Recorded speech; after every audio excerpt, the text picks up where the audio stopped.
hear the Savior say, thy strength indeed is small. So when I found out my wife was pregnant, a lot of fear popped up. Fear of how me and her relationship was going to change, fear of how everything financially would have to be switched a little bit, and honestly, the fear of having another miscarriage. All to him I owe. Sin had left. When I first think of control, I think of scriptures like a man make plans in his heart, but God directs his footsteps. And that was a scripture that I was taught at a very young age, and it was something that kind of guided how I thought and how I thought about control. But the downfall was, instead of actually trusting in God that He controlled everything, I began to make my own plans and do whatever I could to push those plans to be, no matter what I had to do. In my past, I've dealt with a lot of guilt, mostly in relationships in my life, relationships with men, with my family, my mom and my sisters particularly, with roommates, friends.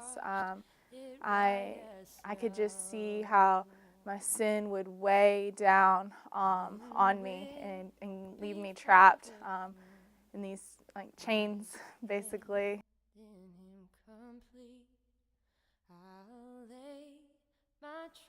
Shame is what kept me from pursuing the Lord and accepting His invitation to me for a long time.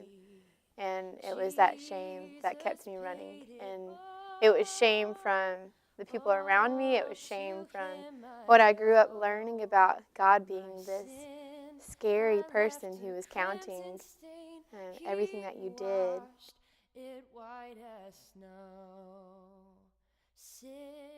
I got over that fear by really just spending time in the Word and just spending time with people. In Proverbs it talks about being able to consult people and tell them what your fears are and what your loves are and what your passions are.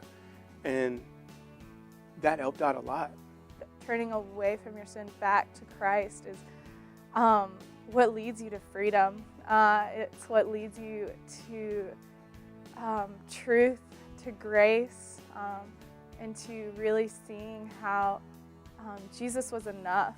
God had to bring me to a place where I realized He controlled saving me, He controls keeping me saved, and He controls every other aspect of my life. And He really freed me from desiring to control my life through helping me to see the gospel in a different light.